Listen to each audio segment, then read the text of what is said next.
Hi, everyone. It's Kelly from the Hub here today with our friend Pastor Jim, of course. Hello there. Hello, good morning. How Good are you? afternoon, good evening. Yeah, it's people watch us at all times of the day I know, and all days of the week. not just on Thursday. Yeah, and they watch us in all states of the union Isn't that amazing? and all states of dress. Ah, Well, yeah, there is that too. thank God for home viewing, huh? And not always with coffee. I know. Cocktails, water, juice.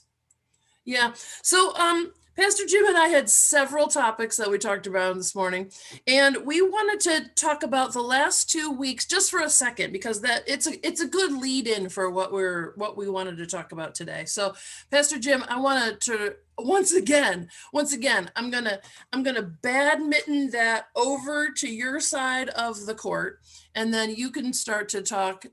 Did you receive it? I know it's a long way to badminton that over. When's the last time you played badminton? I mean, seriously. Wow. Years. I know. Years. Decades. All right. So, All right. It could be a volleyball and we could have spiked it too, yeah, I'm not good at volleyball.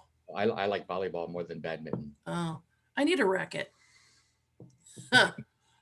You cannot go down that path. I don't go down that path. Yeah. We're never get what we thought we were gonna talk about today. No.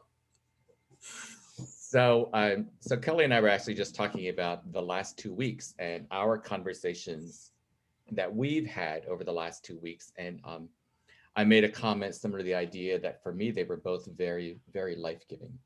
Yeah, me too.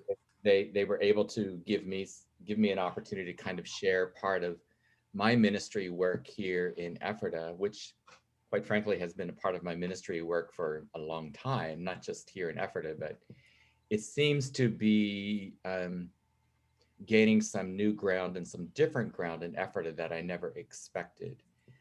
And one of the things that I find extremely life-giving is that the last 2 weeks we've been able to talk about spiritual things, about kind of like God things and faith things, and that has been for me. It's not something that I used to talk about, quite frankly. Yeah. Because I was afraid of it. I was afraid that what I might say might hurt someone else, or someone might not like what I have to say, and then put up their dukes and try to fight their own way through it or whatever. And I never felt adequate with that. But today, and not just physically today, but today over the last several months, couple years, I've been able to talk more freely about who God is and how that affects all of our lives, not just people affiliated with the church, but all of us. And it gets to be difficult sometimes, as I shared with you, Kelly, earlier, is that we live in a country where there is to be a balance of church and state. Yeah. Where the two can coexist without one overtaking the other, without one having power over the other.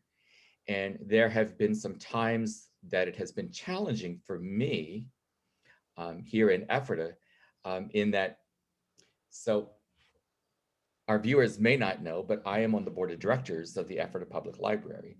And actually, we're going to be, I'm interviewing all of the board members for the library, and so you'll see him on the library Facebook page in the exact same geography, Yeah.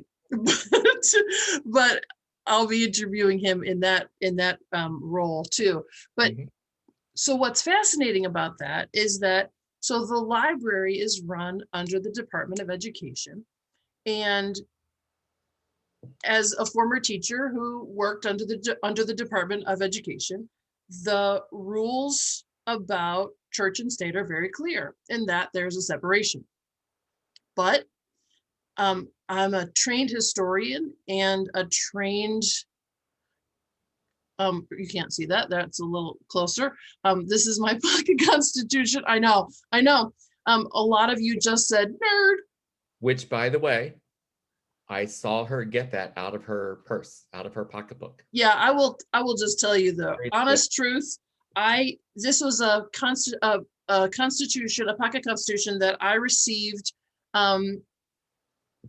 when I was a senior in high school at the 200th anniversary of the signing of the Constitution, because I was on a constitutional signing committee, like as a high school student. There was like a big deal at the 200th anniversary, and we all received a pocket constitution, and I have had mine since then. It's falling apart a little bit. It had to have been restapled a couple of times. It's been sort of laminated-ish. My name is in the cover in pencil because I didn't want to like defile the book. So it's written in pencil because in case I had to erase it, because you don't want to ever defile a book.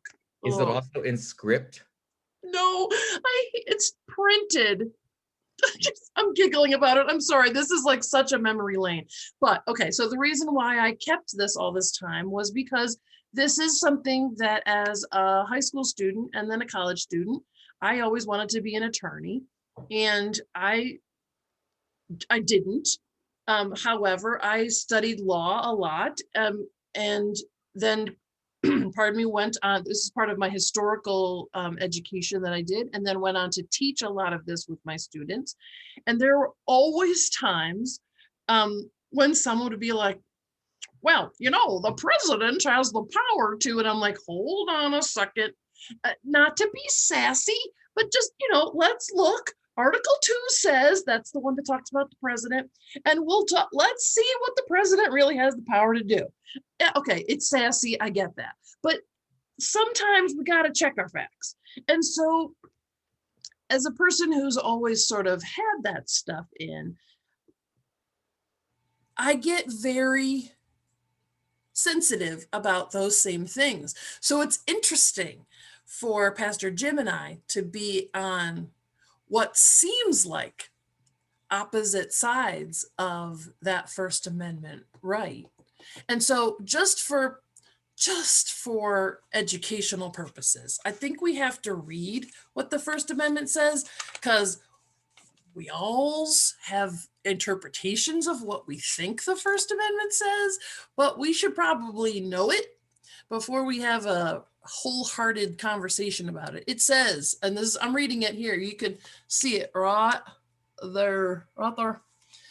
Congress shall make no law respecting an establishment of religion or prohibiting the free exercise thereof, or abridging the freedom of speech or of the press, or of the right of the people peaceably to assemble and to petition the government for a redress of grievances. First Amendment. And there's 5 things that are in there. And so, okay, so not only are there lawyers who are First Amendment lawyers, there are, of those 5 things, just freedom of speech lawyers, just freedom of religion lawyers. I mean, wazoo, there's just amazing amounts of stuff in there. So for religion, isn't it interesting? It's the first part of that. First part of that. So it's establishment and protecting the free exercise thereof.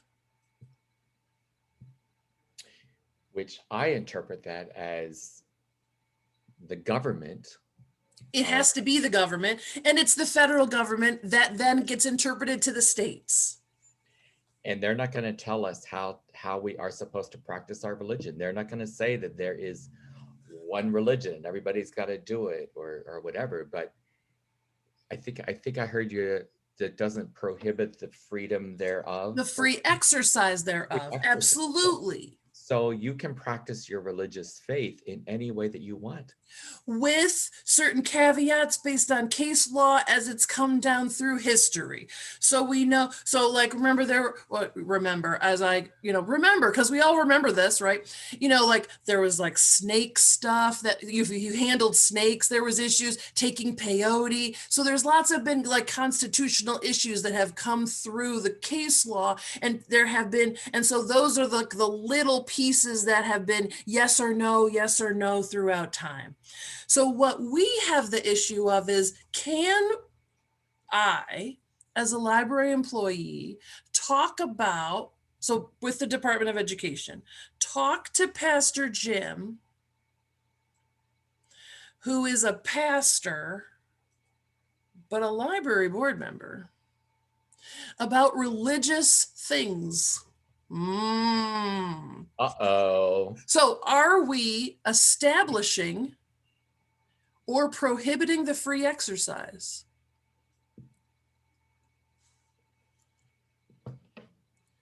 So, right, the only way you know if you are in violation of something that's in the Constitution is if you take something to court. That's the only way you know. We can have all the squawks we want. The only way you know if it's true is if you take it to court, and this would be a federal issue, and that would have to go through federal court.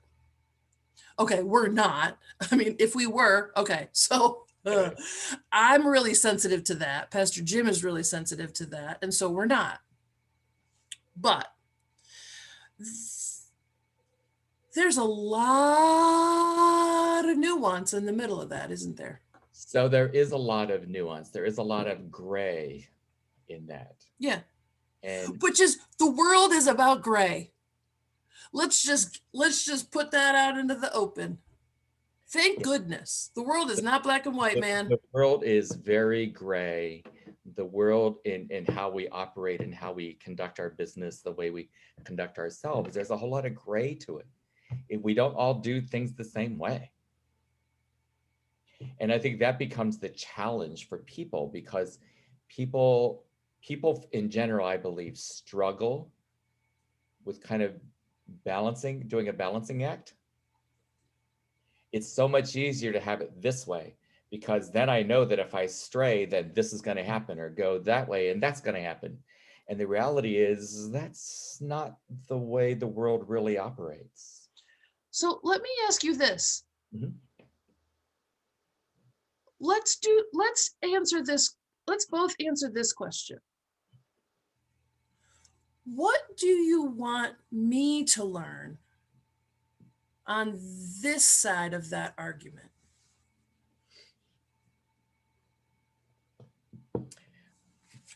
What I want you to learn, or what I would hope that you would learn, is that your faith, your spirituality,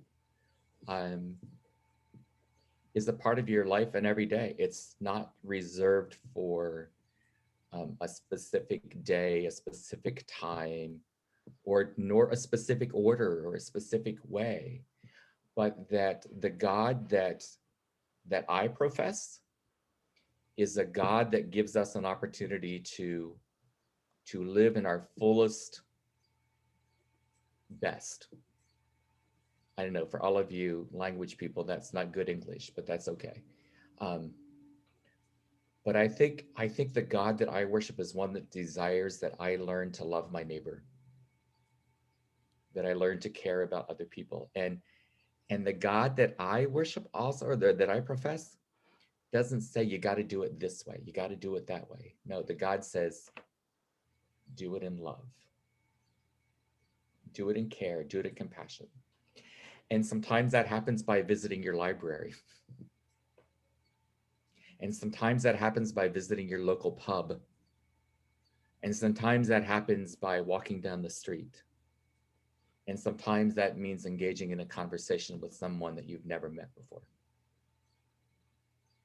And I think too often people have made faith, or things that are spiritual or faith-minded, we've put them in a box. That it's got to be done this way, or it's got to be done that way. And the reality is, no, it's really, how do we live in that gray? How do we live in with one another? And I think one of the things that is important, though, as we do that, is that, and I hope this is me, or at least I try to make sure that this is me, and is that I come across that, I want to show that there is a spiritual presence within your own life. There is something holy about your own life without saying you've got to do it this way. And I think that's where we get in trouble, is we try to make God out to be a certain way. And we got to believe a certain thing. And we got to believe that whatever we've been told is the right way. And it may not be the right way. It may change differently. Yeah. So in my vocabulary, that word is proselytization, where I tried to make people believe a certain thing or to do a certain thing in the name of God. And the reality is, that's not what God wants me to do. Yeah. And I don't think God wants any of us to do that. But unfortunately, there are some that do that. And that's where we get into trouble, is when we start making things black and white. Yeah. Instead of trying to live in that balance. And I'm sorry, Pastor Jim, I did a bad thing. I didn't mean to make both of us poster children for two sides. I didn't mean to do that. I said that at the beginning of this part, and I didn't mean to do that. So I take that back. Neither one of us are poster children for that. We are just talking about us and who each of us represents. So Jim is not the poster child for all church, and I am not the poster child for all libraries. That's not fair. That is not fair. That's not fair to either one of us. That puts way too much burden. So because I'm learning, Kelly, and thanks for pointing that out. Yeah. But also I'm also learning that even in my own ministry here in Ephrata, is that the words that I say are matter, because people are listening and people are asking questions. And that's what it's about. It's not about, it's got to be one way or this way. It's no. But your nuance is nuance that is inclusive. It includes everybody. It doesn't, and it's also, it doesn't say you are doing religion like this. Right. That is what the First Amendment talks about, that you can't do that. So in terms of the spirit, okay, so in the law, there's the spirit of the law and there's the letter of the law. And I'm not going into the weeds about that. We can certainly have another conversation about that. I could do that for hours. But this is about the spirit of the law. And that's what the spirit of the law is. That what you just said is the spirit of the law. And so I will answer my own question. What do I want you to learn about this?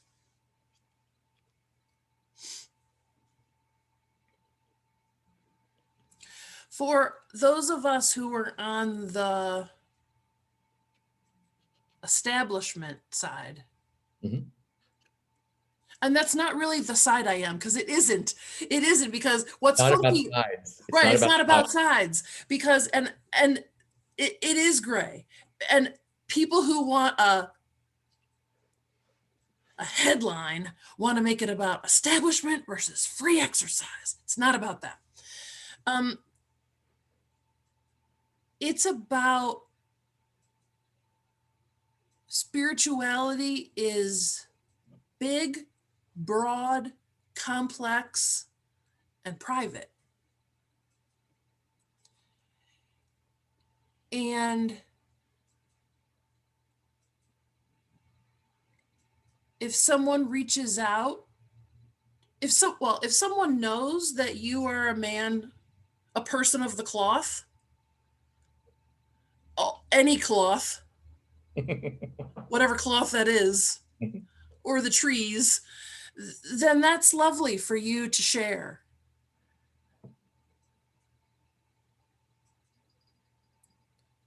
Walking into a library and say, I am a person of cloths, is a little, that might not necessarily be the place to to advertise your cloth. Right. Let that person, because you have a place where people come to you knowing that you're the person of the cloth. That's your church. But when you're around in other places, let someone come to you and ask about your cloth. I think that's probably the easiest thing, is just know that we all may be having deep spiritual moments privately. Yeah. And the thing is, Kelly, when you talked about that spirituality is, we all have our own individual spirituality. I can agree with that. Yeah. But I also believe too that there is an importance to have church. And for me, church is not a building. Which you've said to me before, and that's still, there's an old school part of me who was raised in the church that we went every Sunday, and there was rules and there was stuff, and we've talked about that before, and that still sort of freaks me out. So you got to talk about that a little bit more. So if you read scriptures and it talks about the formation of the church, it never says it's got to be a building. It never says building. Church is a body of people. And actually, if I can, promote a little bit, this was a part of the message that was given this past week, through Bergstrasse and Holy Trinity Lutheran churches, where we talked about church as a community of people. And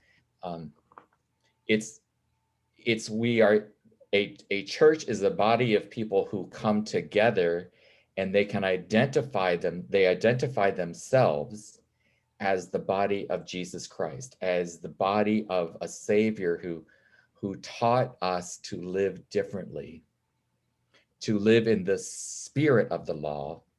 Yeah. And that's the good news. That's the good news. But unfortunately, it's also made up of people, and people like to have control over others. Right. And people are not widgets. People are complicated. They have stuff. They have their day. They have burnt coffee and flat tires and all that other stuff. So it becomes complicated. Yeah. Right. So I also just want to share too, and again, this is not a taking sides thing. This is just sort of right. And honestly, a bit of a comparison. So where Kelly showed her pocket constitution that she carries, some people might think this is my law book. Right. And no offense, but I don't carry this in my pocket every day. Right. Sometimes it's here. Right. But my point is that it's not a law book. Right. It's a collection of experiences with God. And the point is, we can say, and in a lot of congregations, the Old Testament, and I know I'm only speaking here to Christians. I'm not aware of Muslims, the Quran and the Torah and how they all operate, but I know that in the Christian scriptures that most Christians and followers of Jesus use, the Old Testament is much more about law and do things right. Right. But the prophets that are there are also speaking of a coming Savior who can speak differently to that. And right. They can't name that, but they can speak differently about that. And then you get to the New Testament, and then the New Testament is people that have experienced the life and teachings of Jesus, who Jesus then becomes and says, I just lost the words, but I've come to fulfill the law. I've come to make the law more livable and more accessible for people, and to teach us that it is a balance, that it's not this or that, but that there is love in the mix that encapsulates everything that we do and everything that we say.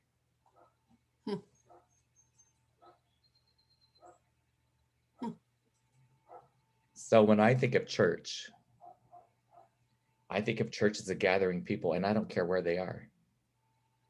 We can be in the park, we can be at the mall, we can be at the pub, and yes, I've known to have churchy conversations in the pub.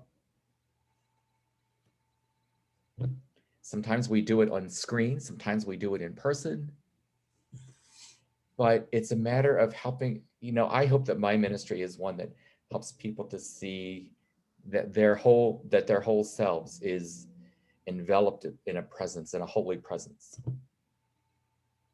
And that sometimes we gather with other people who also can experience that same presence. Yeah. It's not going to be the same, but I can experience something that's holy. And Yeah. that's what I call church. Hmm. And it's not about gathering together on a particular day of the week at a particular hour. It's every day. But when we do set aside a day and a time, it's for worship. Right. It's to give thanks for the presence of God in us. We are to give thanks for each and every person that is gathered there and the life that they represent and the life and the work that they do and the life and the work that we do together as a collective body. And it's like, for me, that is so much more life-giving than try to fit into a box Right. of a certain way. And you got to do this and you got to do that. It is also a freedom of equality and that everybody matters. And I've gotten on my soapbox, my friend. I know. I like when you're there. It's lovely. Gotten on my soapbox, and that's that's truly who I think I am. Yeah. It's who I believe who I am. It's not about I could never tell someone that you got to live like this because that's hard. Yeah. Hard. Right. And so, I mean, I think what we take away from this is that you can absolutely coexist all of these things together and not fight. Yeah. Everyone thinks that if you take his book and my book, which let's use those two things together like that you have to fight and that there has to be confrontation and there has to be, and the answer is no. It's that we've come together with a real understanding of how both of those things work very well together. But it's because we've taken time to talk to each other and listen and come to a good place. I want to raise up and I want to commend something that you did, Kelly, today. And you just said it, but I think it needs to be said again, which is the key to any kind of relationship that we build with people. The question that you asked me was, what do you want to learn from me? And what do I want to learn from you? Neither one of us tried to say that this is what you got to know from my perspective or your perspective, but we said, what do you need to know? Right. What do you want to know? What do you want to understand? Right. And I think if we would learn to do that in any conversation that we have, Well, we'd get a lot farther. It'll be so much more life-giving for everybody. And that's the presence of a spirit within us that cares about each other. Thanks, Pastor Jim. Thank you, Kelly. See you, everybody. Bye.